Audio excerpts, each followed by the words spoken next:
I'm Janine Cody, Director of the Chromosome 18 Clinical Research Center at the University of Texas Health San Antonio. And we are conducting a lifetime longitudinal study of people with chromosome 18 conditions. And so I wanted to tell you what that involves. First of all, we enroll anyone with any chromosome 18 abnormality.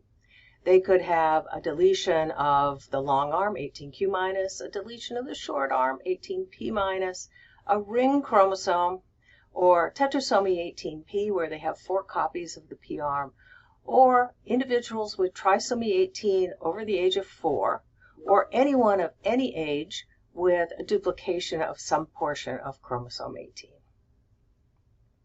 And our goal, of course, is to help people with chromosome 18 abnormalities have healthy and independent lives. That's our ultimate goal. And we plan to get there, and we are getting there by making sure that we have established standards of care using existing therapies, and when novel and new therapies arrive on the market, we want to make sure that if it's appropriate for someone with a chromosome 18 abnormality, families know about it, and we track it. And also, when there isn't a therapy, we are developing novel therapies. We're working toward that goal as well. So, how do you enroll? First of all, anyone can enroll directly with us. You can find out about it through the website, the registry, or your physician, but families themselves have to enroll. Someone does not enroll on their behalf.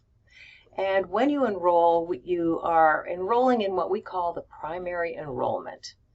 And that includes sending us medical records, mainly the genetics lab report that shows that, in fact, you do have a chromosome 18 condition, and other general medical records to help us understand your general health. And also, of course, consent forms. So they describe everything we do, and so if you have questions about what we plan to do, what's in the forms, they're all described in the forms, and we're happy to answer any questions.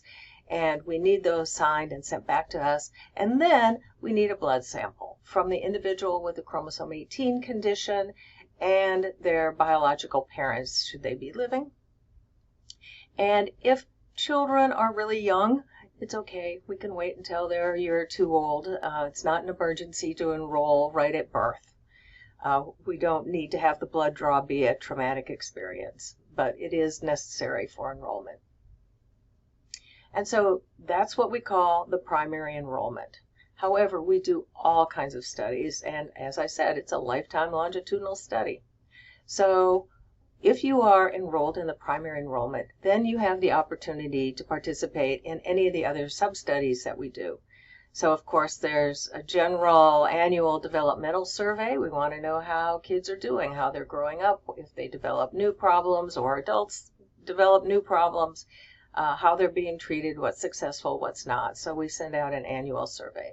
But we also, from time to time, do other surveys, like on seizures or autism or allergies. And when we have funding, which we're always seeking, we bring families here for a particular clinical evaluation. So you aren't eligible for any of those unless you've completed the primary enrollment. So why would you want to enroll? First of all, is access to the team here. If we're happy to answer questions from anyone with a chromosome 18 abnormality anytime, if they're enrolled or not. But if you're enrolled, we know exactly what part of the chromosome you have duplicated or deleted.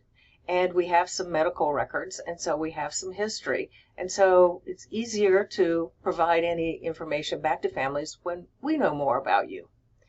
If there are new concerns that arise, for example, we are concerned that people with one of the conditions might be developing something we didn't know about before.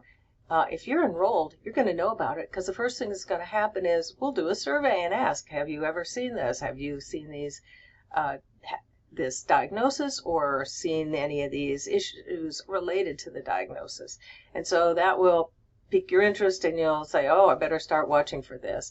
And then, of course, when we get those results back, you'll be the first to know. And if something really new is discovered, and it gets published in the literature, that really doesn't come out. The process is really slow. So it might be a year or two before it's available to the general public. But you'll know about it earlier because you're enrolled in the study.